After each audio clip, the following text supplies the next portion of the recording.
Let's give it to these two women. They are the two queens of Indian politics, regional satraps, who have proven their mettle in the male-dominated polity, and who now reportedly harbour prime ministerial ambitions. As India Today exit poll predicted, Mamta Banerjee stormed back with a vengeance in the state of West Bengal, decimating the left, which held the state for more than 3 decades. It's West Bengal and Tamil Nadu which are a reflection of women power in politics.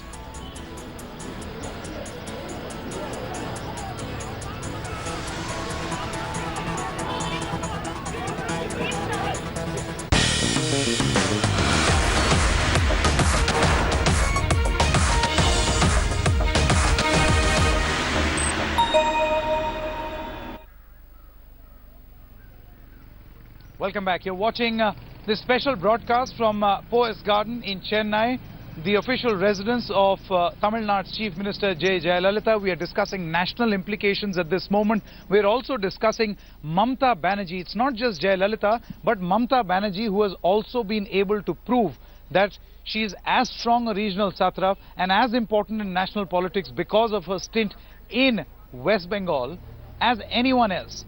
And this is going to be a huge factor in national politics. Let's just quickly look at Mamta Banerjee's journey, the second time to the top of the seat.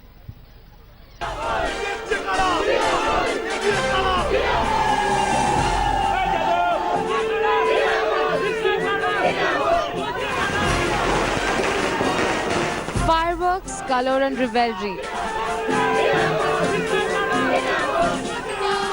Outside Mamta Banerjee's residence in Kolkata, as her party sealed a crushing win over the left party in West Bengal. Thank you so much and congratulations to you. Shortly after her party secured 214 seats, Mamta Banerjee spoke to India Today. Always लोकतंत्र में जनता का ही victory होता है. हमारा party का वार के लेकिन सबसे ज्यादा कैंपेनिंग तो आप ही ने की. हमारा पार्टी का वर्कर भी हमारा एसेट है, वो भी हमका बहुत काम किया. Mamta's return to power has reignited memories of her meteoric rise into politics. We love her and we too love her, we too respect her, and we know that people will always be with her and will stay with her forever. So we know about this win. Mamta's family members even hopeful that she would one day reach to the top post of the country. सब political लोग ही चाहते हैं कि आप ही state को सेवा किया है, देश को सेवा करने का टारगेट है. मानुष के लिए तो प्रधानमंत्री का सपना वो डेफिनेट है. किसके नहीं है? ममता बनर्जी के लिए, बंगाल के पीपल का है. जब ममता बनर्जी एक दिन प्राइम मिनिस्टर बनी. Trinamool Congress 233 to 253. This is humongous. 243, remember, halfway mark. The West Bengal verdict, first predicted by India Today on May 16th, and 3 days later, the final tally matched India Today Access My India poll, a fact acknowledged by the Chief Minister making a comeback. India today को thanks करने चाहूंगी. Thanks to my gratefulness to Arun Puri ji, Rajdeep and all of your team, because your assessment is very much correct. Mamta's victory further sweetened by a complete demolition of the left in one of its traditional strongholds. And it was the Congress which emerged as the second largest party. Congress, it is their blunder. It is they have gone with the leftists, so they have to decide. It is not our fault. What's worrying in the Bengal political landscape is that the left parties have been flattened into irrelevance. And an urgent rethink appears to be the writing on the wall for the left. हम वामपंथी के लिए एक और झटका है और हमें इसके चर्चा करना पड़ेगा, विचार विमर्श करना पड़ेगा. हमें कहाँ गलती हुई और क्यों हम लोगों के रुझान समझ नहीं पाए. But for now, the momentum rests with Mamta Banerjee, and the story of her fairy tale resurgence to power will be etched in the mind of every Bengal resident. The basic minimum demands of the voters on the ground, and especially in rural areas, that have helped Mamta Banerjee rule over the rural masses and also leave behind issues like the Sharda and the Narda scam, which many pollsters say is perhaps an issue that plagued mostly the urban voters, not as much as the rural ones. With camera person Chitra Bhanupathak, Indrajit for India Today in Kolkata. Let's now cut across to Ashar Ahmed Khan, who joins us from the national capital. Morning, Ashar. The national implications of these state assembly elections. Let's not forget Assam. We will be going to Assam also. But if you were to sum up in a few bullet points what these election results are going to mean nationally, what are they going to be? Well, we'll see a weakened Congress party in Parliament. We've seen that the Congress enjoys majority in the upper house of Parliament. That's the Rajya Sabha. That's why the government is not able to pass key legislations. So in the next coming months and years, we will see that the Congress's strength in the Rajya Sabha will be severely diminished. We've seen Assam, West Bengal, Kerala and also now Tamil Nadu. So now in these four states, whenever Rajya Sabha elections take place, that's an indirect election, it will not be Congressy. So it will be easier for the BJP-led central government to deal with parties like the Trinamool or AIDMK. We've seen in the last 2 years, GST and other important legislations have been stuck in the Rajya Sabha because of the Congress party. Now that will become... Okay, we seem to have lost that audio connection with Ashar Ahmed Khan. We'll try going across to him in just a short moment. But there's a bit of breaking news coming in at this moment. Rohini Swami has got some information on Jayalalitha's first public appearance today. Yesterday it was only inside her house. Today there's going to be a public appearance, is it? At 2 p.m. in the afternoon today, she would be going and garlanding the statues of MGR, Periyar and Annadurai. Where is that? Now this is around the Marina Beach. Now this is very important because she is now saying thank you to all the people who made her. And Annadurai, which is AIDMK's Annadurai's party, and then MGR who took it forward the way it did. And finally, MGR is the only chief minister who had 2 stints. Jayalalitha has had a second stint now. So she's going there and showing how indebted she is to the people who have made her what she is today. So end of the day, this public interaction will also be of her trying to tell people and thank them personally. Yesterday what she addressed was through Jaya TV, which she spoke to the people and she spoke to people who had come to her residence as well. But this time, you will actually see hordes and hordes of people standing there just to have a glimpse at the chief minister who's done it twice. So that basically means that come 2 p.m, Chennai will see a lot of AIADMK supporters, Amma admirers on the road because Marina Beach is going to be chock-a-block. She is expected to make a public appearance. She is expected to garland the statues of the big leaders that Tamil Nadu has produced, and it is going to be a huge, huge show of strength as far as Jayalalitha is concerned. Let's now shift focus towards the state of Assam, where the lotus has finally bloomed. That seems to be the story of Assam. There was, of course, a huge doubt whether Tarun Gogoi, a 3-time incumbent, will be able to stay his course this time around also, but that was not possible. That was halted by a man called Sarbananda Sonowal. That was halted by a party called the BJP, headed by Amit Shah, who desperately needed a win, considering the fact that 2015 was a complete wipeout for the BJP. Here's the story of BJP and the lotus blooming in the state of Assam.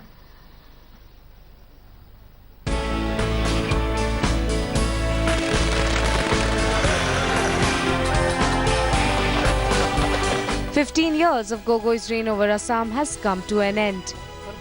As the lotus has finally managed to bloom in the northeastern state, scenes of ecstasy and euphoria in Assam and party headquarters in Delhi as the BJP assailed a major divide.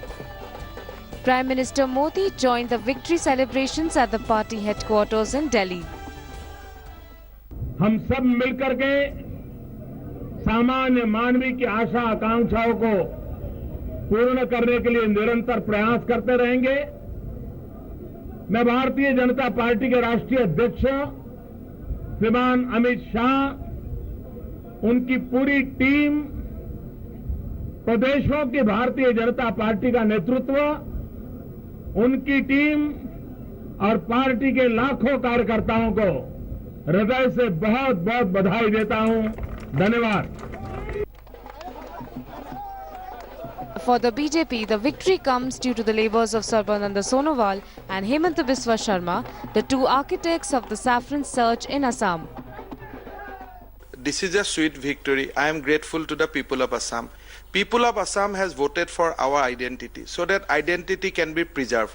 People has voted for development. Yes. So all hope is on Narendra Modi and Amit Shah.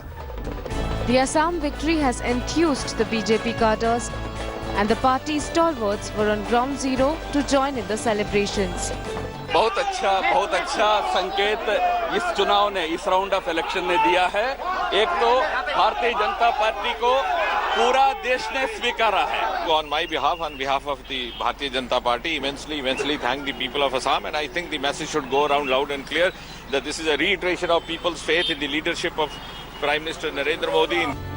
The Assam clean sweep coming as a validation for Amit Shah's poll strategy after the Bihar debacle, and the BJP for sure to take the victory in its stride towards 2019. यहाँ से असम की जनता को आश्वस्त करना चाहता हूँ कि पूरा एनडीए बीजेपी के नेतृत्व में असम के विकास के लिए प्रतिबद्ध है. The BJP's electoral foray in Assam comes as a big stepping stone into capturing the imagination of other northeastern states as well. Will the BJP use this win as a galvanizing point for other elections? With Ankit Tyagi in Guwahati, Bureau Report, India Today.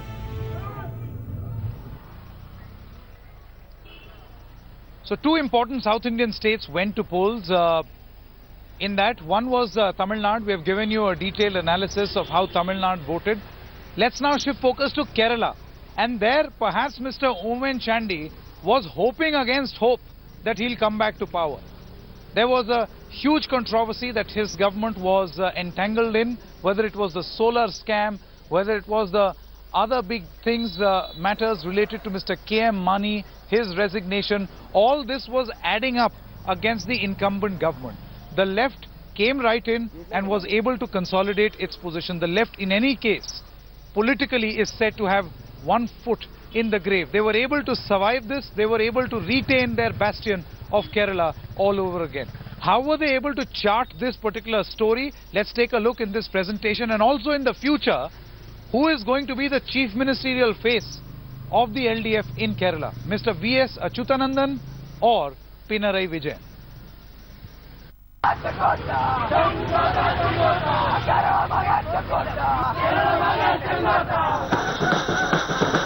It's a sea of red in God's own country, signaling the dramatic comeback of the Left Democratic Front. Tottering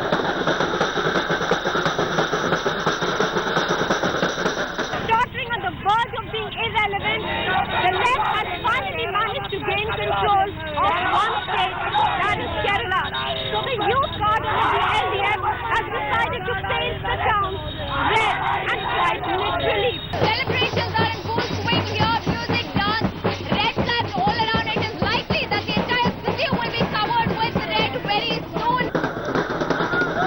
The Left Front soared to victory with 84 out of 140 assembly seats. This government has been so anti-people and corrupt. The politically literate people of Kerala, they were expected to remove this government without a doubt. Kerala followed poll tradition and voted out the incumbent Congress party, which won just 46 votes. The mandate forcing the Congress to go back to the election drawing board. We have to look beyond politics for election's sake into politics as a form of social service. We have to be a presence that's relevant to the people, the votes will come. While the Congress took a hit, outgoing Chief Minister Owen Chandy retained his seat in Puduppally. The last 5 years, we did everything and we kept all the promises. But the decision, the people's verdict is against UDF. For the BJP, a Dravidian frontier has been breached as the party won its first seat in Kerala. Former Union Minister O. Rajagopal was elected to the Kerala Assembly on a BJP ticket.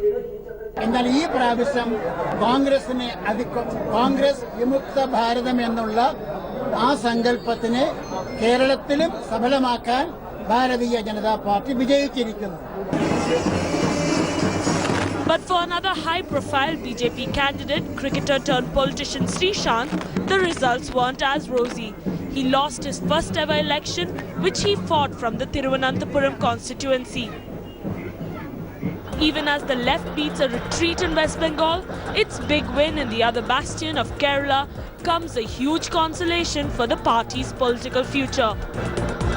With Revathi Rajeevan and Maha Siddiqui in Kerala, Bureau Report, India Today.